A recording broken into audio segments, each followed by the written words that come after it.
Good morning from Chiropractic. It's Monday the 23rd of April.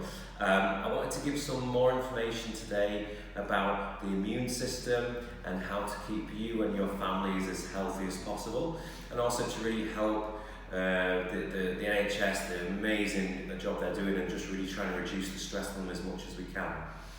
And I've also included a video from a Dr.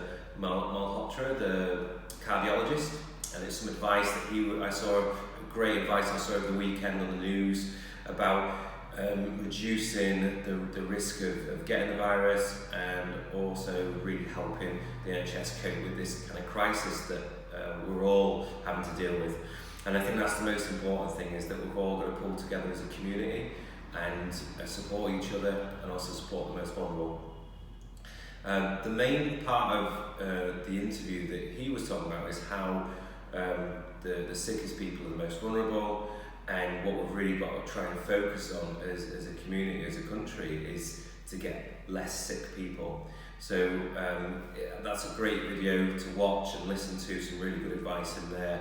What I want to know more about is the immune system, and what we know with the immune system is when we're stressed, we're anxious. I spoke this in the previous video. it drops down significantly. So why does the immune system do that? Why would it do this, especially in a time of need? Well, again, if you've watched any Star Trek films or anything like that, we know that you hear it say, put all the energy to the shields. So when we're under attack, our body's a bit like that. So it goes, right, okay, we've got to survive this attack. And the attack it's preparing for is something like a tiger, a bear, or some wild animal. So the body puts all the energy into fight or flight, and it's not concerned about other systems in the body. So like your digestive system shuts down. So again, if you ever get those butterflies in your stomach, that you can actually feel the change in your digestive system. What people don't feel is actually the immune system shutting off. So that's what happens when we get fearful, when we get stressed. So we've really got to try and move away from that, be positive, work together. As I say, we'll get through this.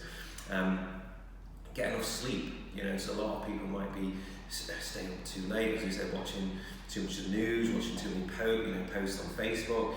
And again, they're going to disrupt their natural sleep patterns. So again, getting plenty of sleep. Eating correctly. We talked to Dr. Malhotra talks about the people most at risk, who are people with multiple health conditions. So I think it was in Italy, the average person had 2.7 other chronic health conditions. And we know these conditions are heart disease, diabetes, type 2 diabetes, obesity. And what we know is that within a very short period of time, if we start doing the right things, even things like type 2 diabetes, within weeks can start to be reversed. So what we don't want to do is now start becoming stressed, eating all the wrong things. You can see all the alcohol shelves are empty in the supermarkets. So drinking too much alcohol, sugary foods, because again, we know that the immune system will nosedive with that as well. So the immune system is made of so many complex things, like the white blood cells you've probably heard about, and macrophages and phagocytes and killer T cells. And you think, well, what is chiropractic? What is getting your back cracked, as some people say? What could that possibly do with the immune system? And what we know is that when the body is in that stress defense state, it contracts, reflects, and the immune system gets, let's say, down-regulated, gets shut down. What controls, what regulates the immune system is the central nervous system. So the central nervous system, your brain, your spinal cord, is all protected by the spine. So we know is if your spine isn't as healthy, then neither is your central nervous system, which makes sense. And obviously, if that's not healthy, neither is your immune system. So we want to do our best to support our community, the NHS, by keeping you healthy, giving you the right advice. We're going to be sending out stretches, exercises, but it's really a responsibility for you to keep those things that have got you healthy and keep you healthy to stay healthy.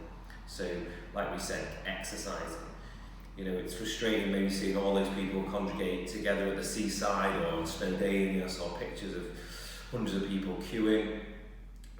which isn't very responsible. But what we can do is go out on the streets and go out and walking. You can do that safely. Go out on your bike. There's lots of things that you can do to continue exercising and still keep the social distancing, which we know is really important. So yeah, you probably spend a lot of time at home, so cooking fresh meals, eating fresh fruit and vegetables. So lots of other things that you can do as well. But these will all help boost the immune system. Will also boost your overall health, which means we're getting less sick people. And we know that that means that we're going to get less people getting serious reactions and complications associated with the virus. I think it's one of the advisors, I don't want to get his name wrong, I'll just go on to that, William Bird, who advises the World Health Organization. He said that if we continue to have a more sedentary lifestyle, i.e. if we start getting locked down, we start going out for exercises, the problems with that is that within 3 months, the health of the nation will drop significantly, that we're going to get, this is just in the UK, and 7,000 extra deaths just associated from the knock-on effects of doing less exercise. So again, just don't stop doing the things that are keeping us healthy, which would cause even more load, more stress on the already overburdened NHS. So as I say, I'm going to keep giving you advice. We're open, we're supporting our community, we're keeping people healthy. We can understand if people are self-isolating. We're still here for you. Give us a call, drop us an email, any advice whatsoever. I'm here every day, and I'm here to help and support you and do my job as a chiropractor and as a healthcare provider. Right, look forward to seeing you.